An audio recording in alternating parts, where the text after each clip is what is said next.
Hello friends, welcome to the English classes. ये आपके beehive textbook का poetry का फर्स्ट चैप्टर है, the road not taken by Robert Frost.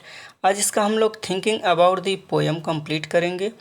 यदि friend video आपको पसंद आती है तो इसे लाइक ज़रूर करना और ये वीडियो आपको कैसी लगी कमेंट सेक्शन में ज़रूर बताना। तो अब बिना देर के हम इसे शुरू करते हैं। फर्स्ट क्वेश्चन है, where does the traveller find himself, यानी यात्री स्वयं को कहाँ पाता है। And what problem does he face, और उसके सामने क्या समस्या है। तो इसका आंसर होगा, the traveller finds himself in a wood where two roads are diverged into two directions, यानी यात्री स्वयं को एक जंगल में पाता है जहाँ दो मार्ग दो दिशाओं में विभक्त होते हैं।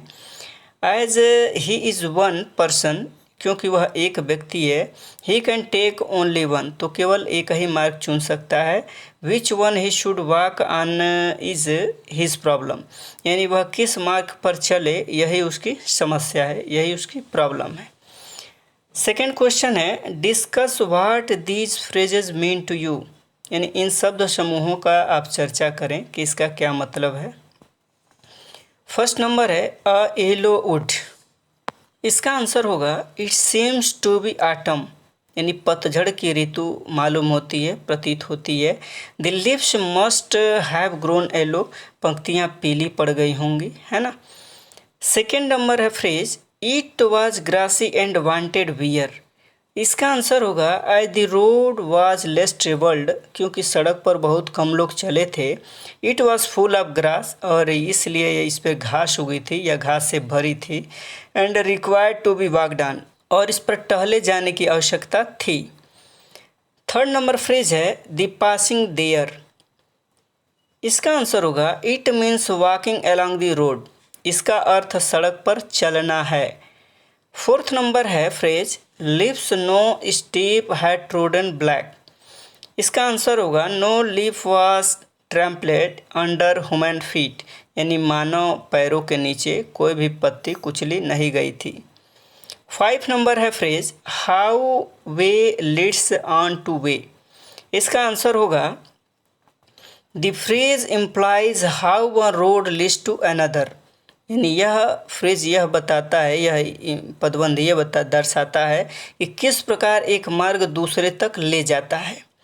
फ्रेंड क्वेश्चन नंबर थर्ड है, is there any difference between the two roads as the poet describe them, यानी क्या दोनों मार्गों में कोई ऐसी भिन्नता है, दोनों मार्गों के बीच कोई ऐसी डिफरेंस है, भिन्नता है जैसा कि पोएम वर्णन कर रहा है। First number in the stanza 2 and 3, यानी दूसरे और तीसरे स्टेंजा में। 2 नंबर है in the last 2 lines of the poem, यानी कविता की 2 अंतिम पंक्तियों में। तो फर्स्ट का आंसर होगा there is no difference between the two roads in the stanza 2 and 3, यानी बंद 2 और 3 में, यानी दोनों सड़कों में कोई अंतर नहीं है। Both are grassy and equally lay in lips, और दोनों पर घास उगी है तथा दोनों समान रूप से पत्तियाँ बिछी हैं। सेकेंड का आंसर होगा द पोएट टूक the road which was less travelled, यानी कवि ने उस सड़क को चुना जिस पे कम लोग चले थे। And which is what that made all the difference, और यही कारण था जिसने सारा अंतर ला दिया।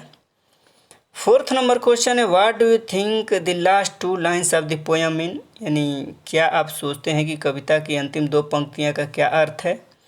लुकिंग बैक, आप पीछे देखिए। Does the poet regret his choice और एक्सेप्ट इट, क्या कवि इसके बारे में, मतलब अपने चॉइस के बारे में पछतावा करता है या इसे स्वीकार करता है। इसका आंसर होगा the poet found himself in a mess, यानी कवि ने स्वयं को दुविधा की स्थिति में पाया। He had to choose one out of the 2 roads, उसे 2 में से एक सड़क को चुनना था। He took the road that was less travelled, और उसने उस सड़क को चुना जिस पे कम लोग चले थे। जिस चॉइस वाज चैलेंजिंग, और जो चुनना था वो चुनौती भरा था। ही डिड समथिंग अनयूजुअल, और उसने कुछ असामान्य किया।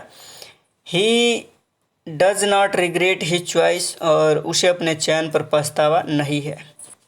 सेकेंड नंबर है इसका, सेकेंड का फर्स्ट क्वेश्चन है have you ever had to make a different choice, और do you think you will have different choices to make, यानी क्या कभी आपके सम्मुख चुनाव करने की समस्या आई है या आप सोचते हैं कि आपको चयन में कठिनाई होगी। How will you make the choice for what reason, और आप किस प्रकार से चयन करेंगे, किन कारणों से। तो इसका आंसर होगा difficult situations do occur in everyone's life, यानी प्रत्येक व्यक्ति के जीवन में कठिन परिस्थितियाँ तो आती ही हैं। And it is not too easy to reach a conclusion, और तथा किसी निष्कर्ष पर पहुंचना इतना सरल नहीं होता है। We sometimes know we will have to make decision in a certain matter, यानी हम कभी कभी जानते हैं कि हमें किसी विशेष मामले में एक निर्णय लेना होगा। No one knows what going to happen in future, और कोई नहीं जानता कि हमारे भविष्य में क्या होगा, ये किसी को नहीं पता हमारे भविष्य में क्या होगा। बट आवर पास्ट एक्सपीरियंसेस, लेकिन ये हमारे अतीत के जो अनुभव हैं, एक्सपीरियंस हैं, और इंटेलिजेंस एंड फारसाइटनेस, और जो हमारी बुद्धिमत्ता और हमारे दूरदर्शिता है, farsightedness, may help us reach a certain point, यानी हमें एक निश्चित बिंदु तक पहुंचने में हमारी सहायता कर सकती हैं।